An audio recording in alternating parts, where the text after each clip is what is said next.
Hello, everyone. Welcome to CareLab. You guys, welcome to CareLab. I'm so excited because today we got Harry S. Campbell here, and we're both in Kansas City, so I'm so excited to have you be here. Harry is a senior exec with over 35 years of leadership experience, including roles as president of two Fortune 500 companies, CEO of an internet startup, co-owner of an award-winning small business, and founding member of the industry-changing Walmart and P&G customer team. So he's super experienced in business and has led organizations ranging from 5 to 3,500 employees across consumer packaged goods, telecom, sports marketing, and digital media, which are also very different, and been successful at all of them, and has been known for identifying and developing top talent. Harry has a track record of driving exceptional business results and has a BA in East Asian History and Economics from Vanderbilt and an MBA from Indiana University's Kelley School of Business. And we are so excited to have you on, Harry, and I thank you for taking the time. I am very excited to be here. Thanks for having me. Yeah. So, okay, now, before we talk about what we really came here to talk about, I have a question for each of you. This is not too hard, so don't be too scared. My question is, if you could wave a magic wand, what's one thing in your everyday life that you would change to make easier? Am I up first? Yes, you are up first. That's easy. What I would do is it would have to do with balance and flexibility and health for my wife. She is managing the side effects of a malignant brain tumor that she had radiated a bunch of years ago, and the effects on her and the debilitating physical effects have changed our lives dramatically. We look forward and we're positive about it, but at the end of the day, it is an easy thing for me to say, I wish that would go away, because our plans have had to change dramatically, and we live with that all the time. Yeah. I give my magic wand to do that for you too, actually. Same. Thank you. Same. Emilia, what you got to wave magic wand for? Okay, well, after I wave my magic wand for Harry and his wife, then I have a less noble thing that I would wave my wand for. Actually, I can't choose between two. I know I would have to pick, but it would either be cooking, which I don't not enjoy, but like as a daily task. It's one of those things I'm like, okay, what are we doing for dinner? I have to feed everyone. Or it would be laundry, because laundry is the bane of my existence that keeps on giving. Relentless. It keeps on giving. It keeps on giving, no matter, it is relentless and it will never stop. And so that's something that I would strongly consider for sure. Brandy, what about you? Oh, you stole mine. That is exactly what I was going to say. I was literally going to say laundry because that is just like literally the most challenging thing. And then when I heard you talking about it, I was like, well, maybe I should be thankful I have clothes to wash. And maybe if I think about it that way, it won't be such a pain. But it's a pain. And I have a lot of little kids, so that's a lot of little clothes. Yeah, you do. Mm-hmm.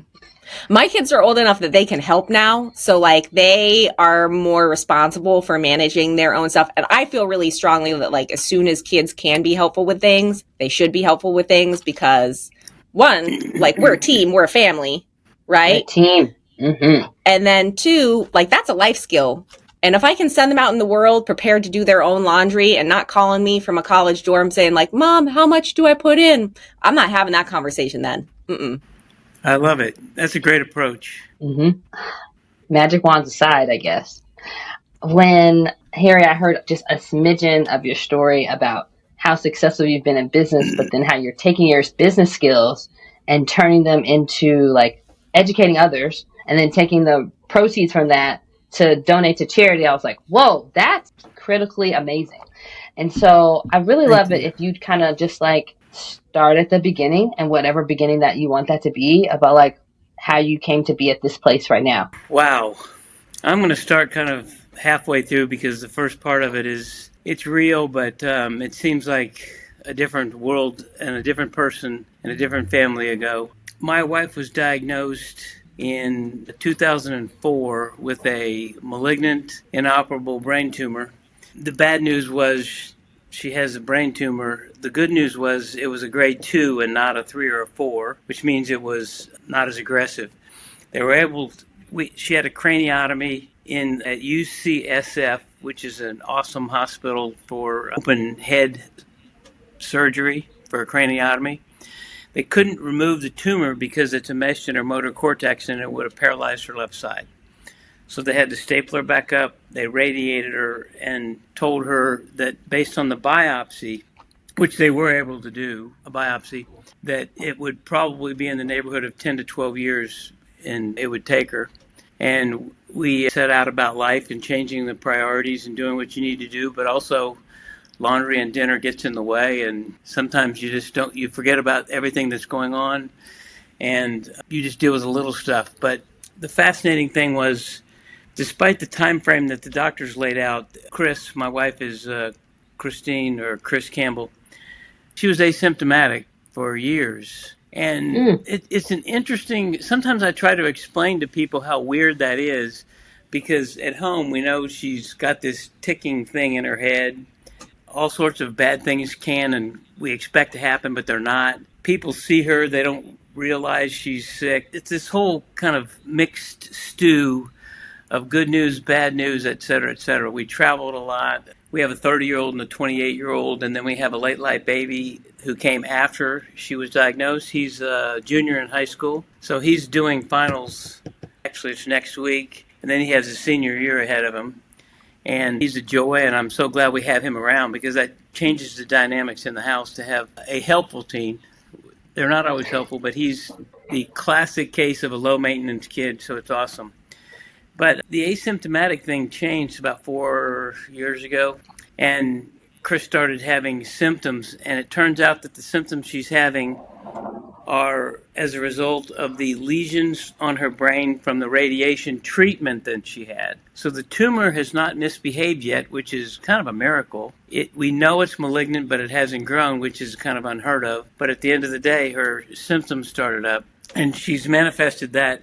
And she has really balance issues pretty dramatically. And she has tremors on the left side of her body, to the point of they can be pretty debilitating, to the point that she can do very little things. She's now progressed. I guess that sounds like a positive word, but unfortunately, the bad stuff has progressed to the point where she uses a rollator or a device in the house. So she uses it 24/7, and if she goes anywhere, everything is a challenge because it takes energy to do anything. And one of the things that I never thought I would say is that I've never been so aware and happy about a government program as I am about the American Disabilities Act. You start to realize how important it is when she either is in her walker or she has a wheelchair. And when we need to go to a charity event or something, we have to figure out where we can park. We have to figure out where there are curves that are shaved down instead of high curves. We have to figure out where the bathrooms are and whether heavy doors that she can push open or she needs help with. Everything becomes a thing. And you don't really worry about it. You don't feel sorry for yourself about it. You just have to pay attention to it. And it frustrates me sometimes when people don't get it and they illegally park in the one handicapped spot. And so all of a sudden we got to try to figure out what we're going to do. And my guess is that almost nobody would do that on purpose. But their theory is no one's going to need it, so it's okay. And I'm like, we do. We need to volunteer to do that. So the last 4 years have been much more of a struggle for her. She can take care of herself quite well. Everything is slow, it's hard, but she does it. So she doesn't need me until she does. And when she does, sometimes we have a couple of Aussie Doodles who are the love of our lives, 35-pound dogs. They're very exuberant. They are loving. We can't even imagine life without them. They're about 4 years old also. But the problem is every once in a while they get tangled up with her and she has balance issues and she might fall down. There are little things that she can't do that I need to be around to do. So I've started to become a caregiver, and it's more of the idea of I'm plan B for everything. She can take care of most things. And if we go visit somebody, if they have a lot of stairs, she's fine if they have a railing because she can walk up sideways up the stairs and hold on to the railing. But if they don't have a railing, we have to go in the garage or I have to go in somewhere else or I have to help out somehow. So it's hard to explain. She doesn't need me yet until she does, and then when she does, she does. From a business standpoint, I was in the middle of my career and I've done a whole bunch of things. I laugh when someone reads my bio because they're thinking, he can't hold a job. He's worked everywhere. That is not what I was thinking. For the record, that is not what crossed my mind upon reading and hearing your bio. I'm the classic case of a liberal arts undergraduate major that I love to think about leading and running things, even though I'm not an expert and I'm not technical and I don't have a lot of skills that you would think would apply. From a leadership standpoint, that's what I do well. And I was in the middle of my career doing that. And all of a sudden, it became very clear to me after we had lived with this disease for about 6 years with Chris that I was so stinking tired of supporting her with words only, because the words get hollow after a while. I'm so sorry. I'm so sorry you're going through this. I'm so sorry. And I had jobs with a large number of people, and so public speaking was one of the things that I love to do, and I'm a ham. Hey there, it's Emilia. Listen, I am so thrilled to have a great resource like Ask Sammy as part of the CareLab team, and here's why. It's a game changer for aging in place because it makes it so simple. All you do is ask. Just type in your question or even tell Sammy what the problem is and get tailored solutions. Everything from innovative adaptive equipment to comprehensive resources. It's a great way to become more empowered, to live more independently, and to live with greater confidence. And my favorite thing about how Ask Sammy works is it's deeply rooted in dignity and practicality. So whether you're a fellow therapist, a care partner, or someone who's seeking solutions for themselves, visit www.asksammy.com. We're going to link it in the show notes so you can find it there. Start making home more accessible today. Now, back to the show. I'm an extrovert, so I started a speaking business, and I like to blurt things out to hold myself accountable. And so what I did was, when in front of a whole bunch of people, I said, I'm going to give 100% of my gross speaking fees to charity in honor of Chris. Not sure why I did that. It just made me feel better, but it also made me feel like I was doing something to support her, not just using those words. So I wrote a book, and then a second and a third book. They're called the Get Real series. I can't believe I don't have them in front of me here. But Get Real Leadership, Get Real Culture, and Get Real Mindset. And I wrote them about 3-4 years apart. And what I do is I get hired to do 45-minute keynote speeches on the books. And I do it to business organizations, not-for-profits, almost anything. I've done book clubs. I've spoken to a commencement for Grantham University. I've spoken to a 5th grade class that was having bullying issues, and they asked me to come over. By the way, the toughest audience I've ever had was a bunch of 5th graders, especially because I bet my son was one of them in the imagine. crowd, and you can imagine how excited he was to have his dad come over and talk to the class. And so I started my journey of speaking, and it just fills me with joy to be able to speak, get the money, and give it directly, the gross amount. A lot of times, actually, I found out that the best way to do it is to have the people that hire me, have them pay the charity directly, because then there's never any question where the money goes. Sometimes people go, now, how much are you going to keep of this before you send the rest of it to charity? I said, what part of 100% do you not understand? And I'm proud to say that I'm pushing right up against $700,000 that I've raised and donated from my speeches and my book sales. And that's way beyond what I would have ever thought. And I'm not stopping now. So I'm having fun. And it's come at a time when, in the last 4 years, what I've done, ramped up the speaking even more, that her symptoms have gotten worse. So I have more of a sense of urgency to do that myself. But I love it. And I'm quite good at it. I can make fun of myself better than almost anybody can. I can make you laugh. I can make you cry. Because what every one of my speeches are, very simply, are my experiences. Some good, some bad, the lessons I've learned and how I've done it. And I figured out how to weave humor in to make people pay attention, and then very simply have a message that resonates, so when they leave, they're going to be better leaders as a result of the session we've had, and I love it. So I have a question for you. You have had an incredibly successful career in business and done a lot of different things, and now have a very successful charitable business, essentially speaking, and as an author. But you've also had to pivot into this role of caregiver. And I'm interested in how that has changed maybe the way that you approach things or that you think about things. It changed things dramatically. That's a very insightful question. One of the biggest challenges I've had in my life prior to brain tumor was patience, and I'm very impatient, and I've made some snap decisions before I should have because I get so impatient I'm ready to move on. It is clearly one of my issues that I need to continue to work on. And I never thought I was going to have the opportunity, I'll say the good news, I hope, the opportunity to practice and work on my patients as I am as a caregiver, because you can't solve all the problems. In fact, most people, including my wife, don't want help unless they need help, and they'll let you know when Yeah. they need help. But the human side of you wants to say, how can I help? What can I do?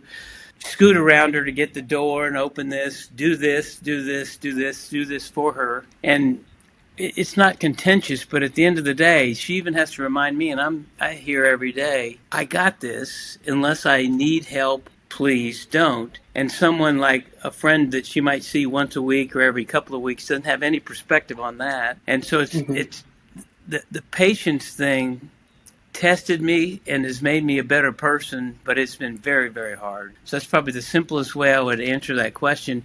It made me a better leader, and I'm officially retired now. I retired about 6 years ago, so I overlapped the last 6 or 8 years of my work life with the speaking, and now I do speaking only, and I don't have another job. Speaking used to be my side hustle. Now it's my core, and I am my last 6 or 8 years of business, I was better because of all the things that I learned as a caregiver, but they were really hard lessons. Yeah, definitely not something that you like the way you would have wanted to teach yourself how to be patient, but interesting thing to like pull from it and continue to be working on.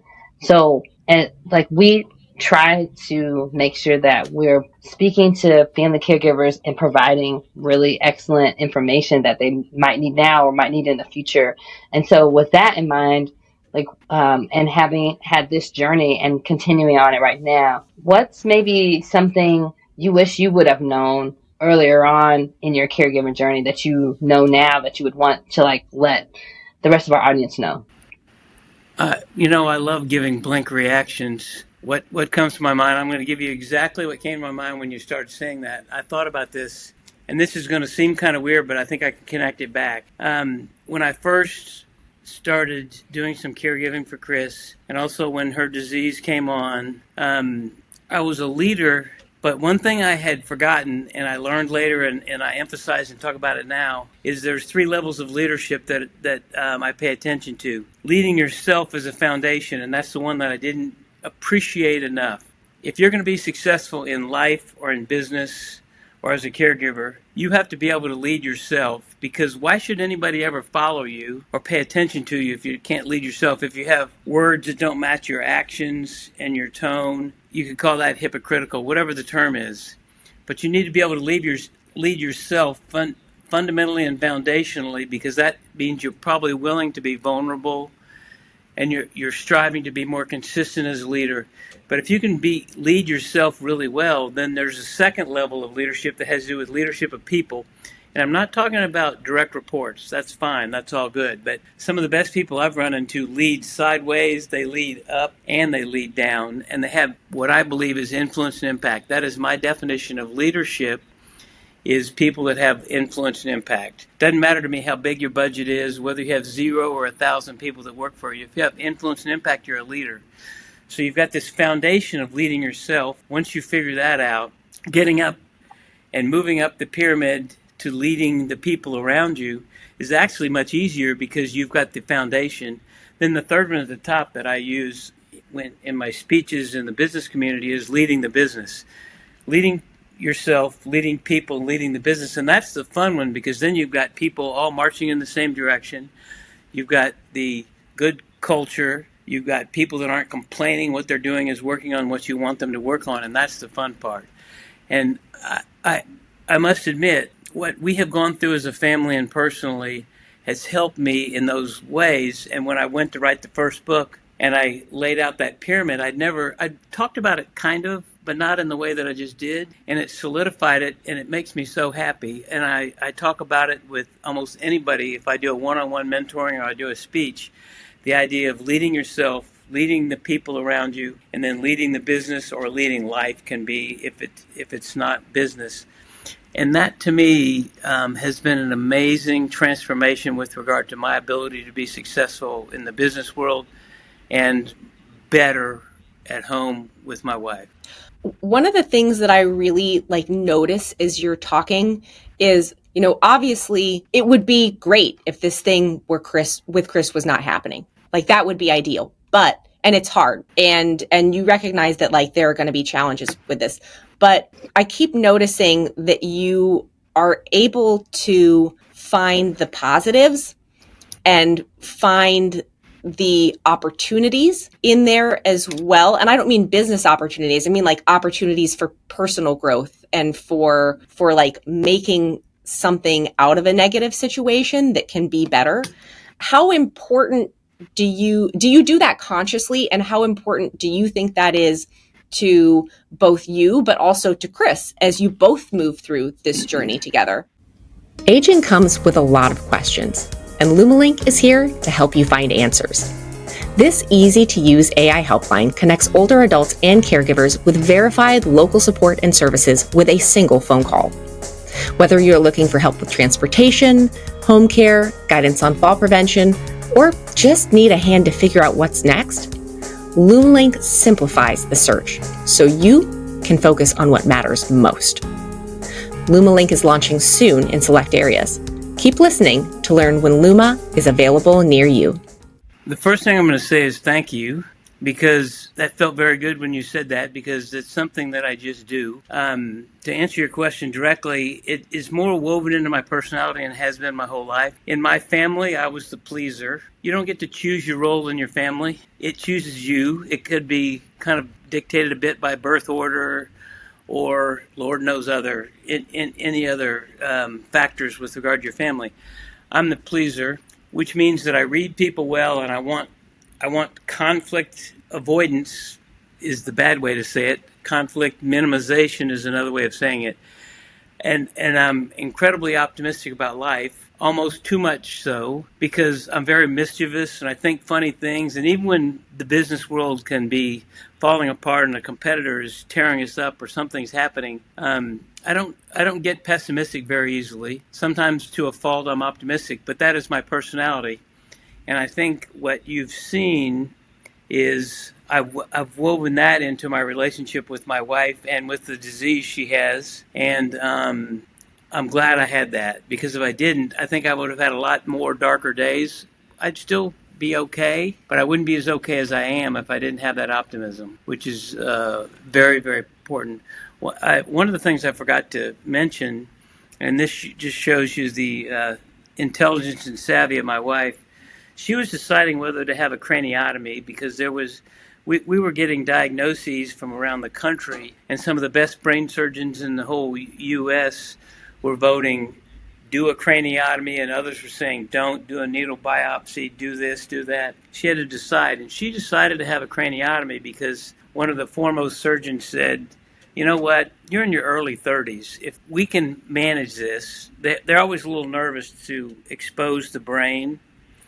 They said, don't worry, we do this all the time. We do it once or twice a day. It's what we do. You'll be fine. And we need to have the info of being able to look at this thing and figure it out instead of just look at the x-rays or the MRIs.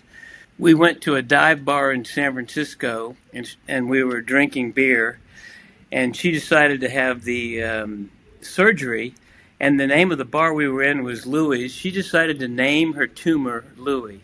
First of all, because we were in the bar in San Francisco, and second of all, she said, we want to be living with Louis for a long time. If they can't remove it, we want this to be a long run.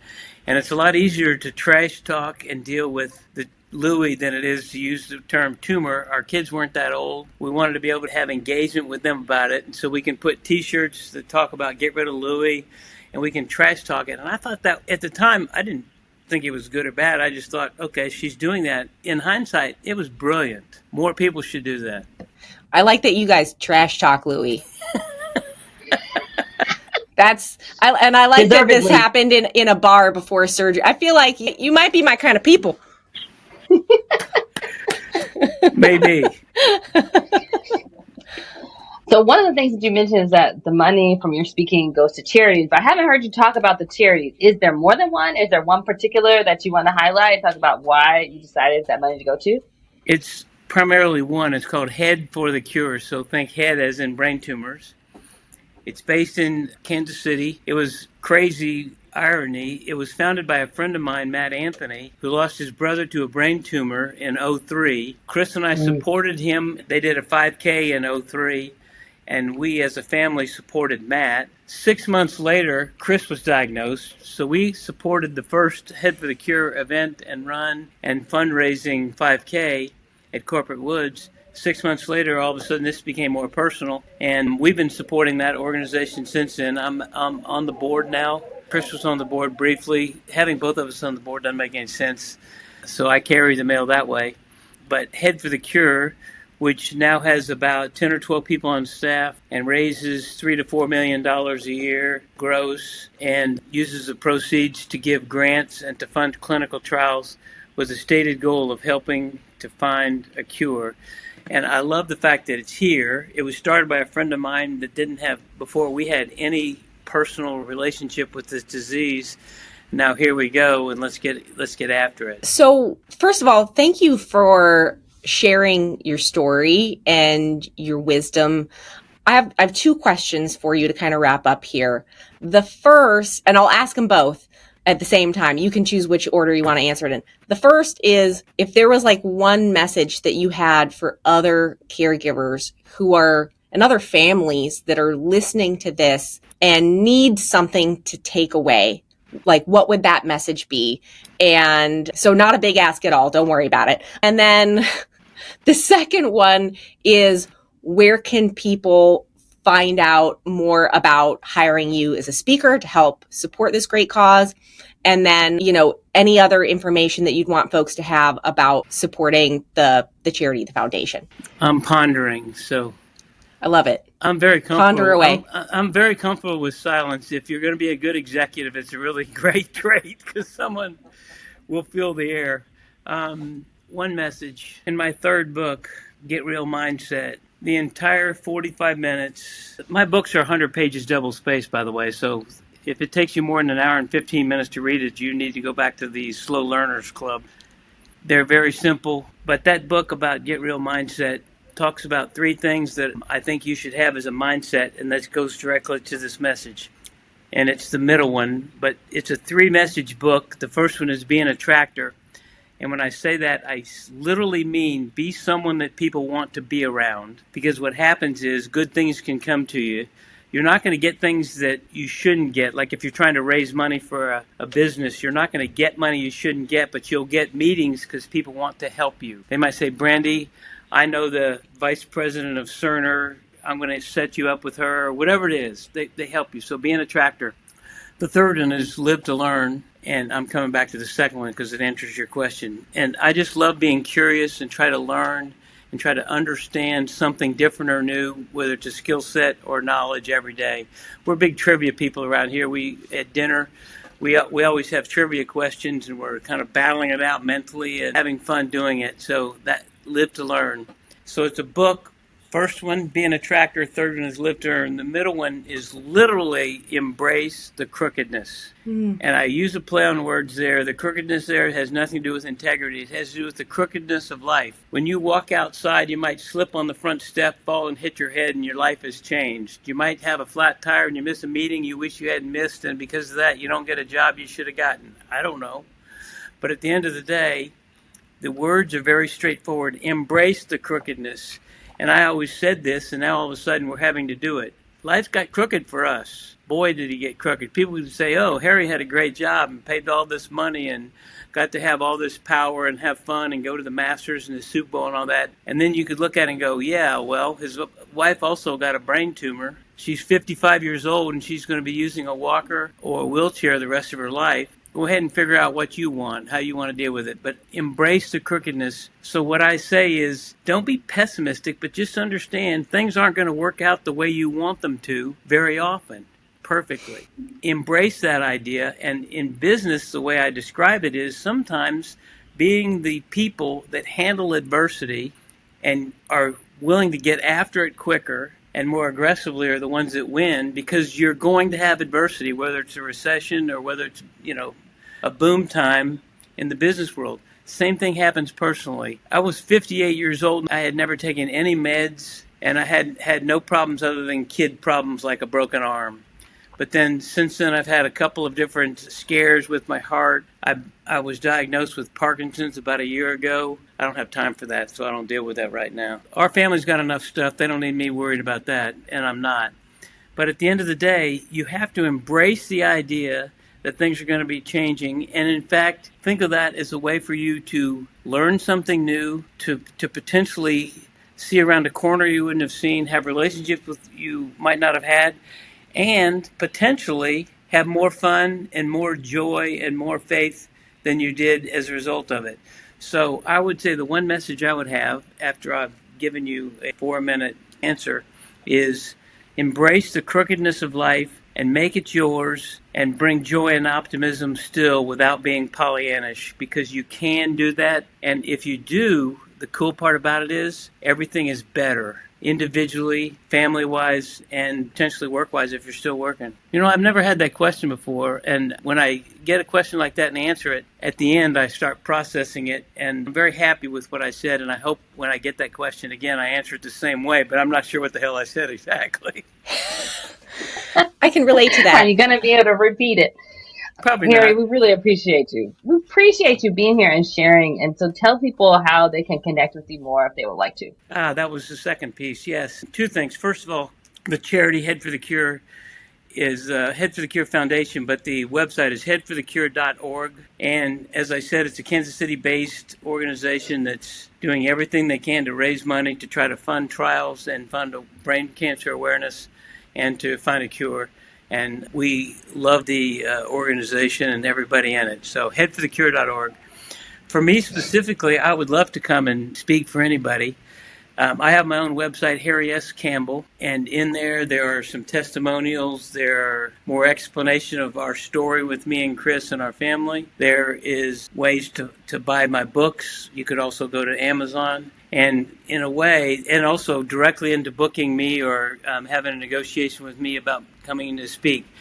Because I am set free with regard to my speaking and my books, because I'm not trying to make a living off of this. And as a result, I have my set fees that I give to speak. But if some organization can't afford that and they can afford to pay lower because I'm doing it for charity, a lot of times I can say yes.